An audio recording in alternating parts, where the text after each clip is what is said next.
Europe 1, il est 6h41. Cela fait 7 mois maintenant que la réforme des retraites a été adoptée. Vous êtes nombreux encore, sans doute, à vous interroger sur les conséquences de cette réforme pour votre cas particulier, notamment pour les salariés du privé. C'est pour cela que l'Agirc Arrco organisait cette semaine ses rendez-vous de la retraite, une semaine d'information dans toute la France pour les futurs retraités. Alors, quels en sont les enseignements? Quel en est le bilan? Eh bien, on en parle avec votre invité, Lionel Gougelot. Vous recevez François-Xavier Selleret, directeur général de l'Agirc Arrco. Bonjour François-Xavier Selleret. Bonjour Lionel Gougelot. Merci d'être en ligne ce matin sur Europe 1. Vous avez publié hier vos résultats pour l'année 2023. Ils sont encore positifs, 4,3 milliards d'excédents. On va en reparler dans un instant. Mais d'abord, cette semaine d'information sur les retraites, vous avez senti chez les futurs retraités qui sont venus à vous cette semaine, encore des inquiétudes sur les conséquences de la réforme des retraites qui a, je le disais, donc 7 mois maintenant.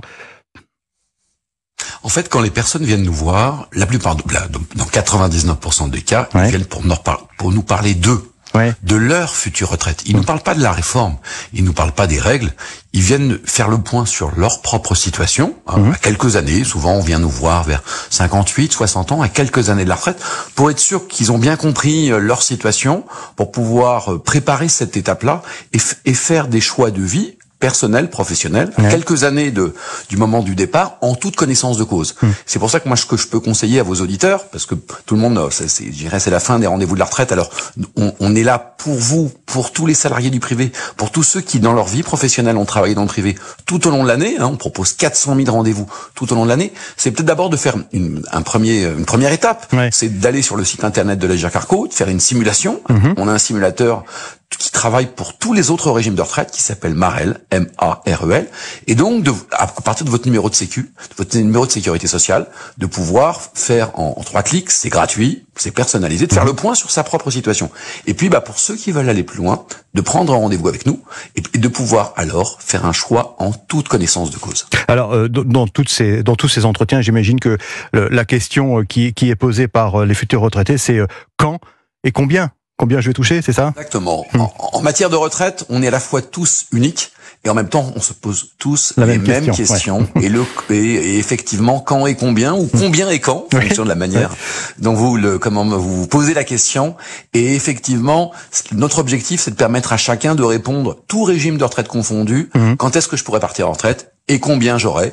Et si je travaille un peu plus longtemps, est-ce que j'aurai davantage? Combien j'aurai? Ou si je dois faire un choix de vie, je veux prolonger mon activité, est-ce que j'ai intérêt à partir en cumul emploi-retraite? J'ai intérêt à partir en retraite progressive? J'ai intérêt au contraire à prolonger mon activité dans mon entreprise ou en tant qu'indépendant? Voilà, c'est notre objectif, c'est vraiment d'apporter à chacun d'entre nous une réponse personnalisée. Alors, il y a un élément d'actualité, François-Xavier Selleret, le lundi prochain, le 1er avril, le bonus-malus de l'Agirc Arrco sera entièrement supprimé, enfin le malus. On rappelle que ce dispositif récompensait ceux qui prenaient leur retraite après l'âge légal et pénalisait les autres avec un malus de 10%. Ça veut dire que des milliers de retraités vont gagner plus si ce malus est supprimé? Alors effectivement, à compter, le lundi c'est le 1er avril et c'est férié, donc à compter du 2 avril sur les comptes bancaires de 700 000 retraités, il y aura donc une suppression du malus.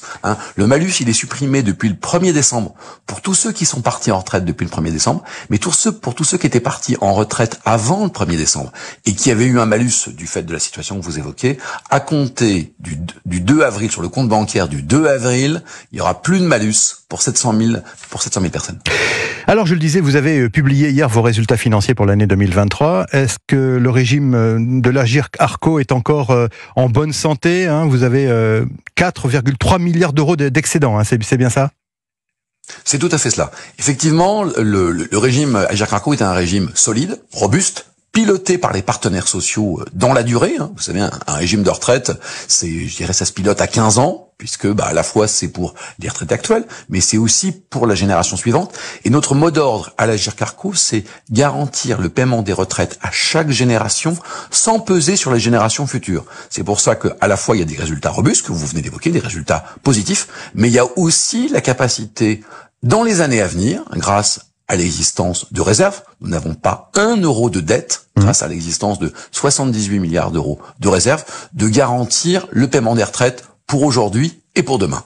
Quand vous avez entendu en début de semaine François-Xavier Selleret, je rappelle que vous êtes le directeur général de l'Agirc-Arrco, quand vous avez entendu en début de semaine l'annonce d'un nouveau déficit public de 5,5%, vous avez eu de nouvelles sueurs froides, comme l'an dernier quand le gouvernement envisageait de ponctionner le régime privé des retraites pour trouver de l'argent frais? Alors, ce qui est vrai, c'est que quand on est dans une bonne situation, comme aurait dit ma grand-mère, ça attise les convoitises.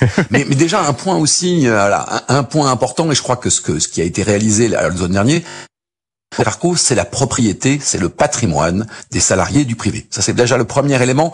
Et pour vous dire qu'on a eu beaucoup de la part de vos auditeurs, de la part de l'opinion publique, beaucoup de personnes qui nous ont dit, mais c'est à nous, l'Agirc-Arrco. C'est notre bien commun, c'est notre future retraite. Le deuxième élément, mais ça, c'est aussi important de l'expliquer pour vos auditeurs, c'est qu'en fait, l'Agirc-Arrco, c'est un régime obligatoire piloté par les partenaires sociaux. Et le fait qu'on soit un régime obligatoire piloté par les partenaires sociaux, nos bons résultats viennent en déduction des déficits publics.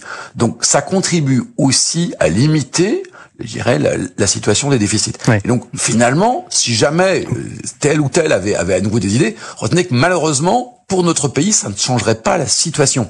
Ça, c'est un des éléments, puisqu'en comptabilité européenne, on est comptabilisé dans les comptes de la nation.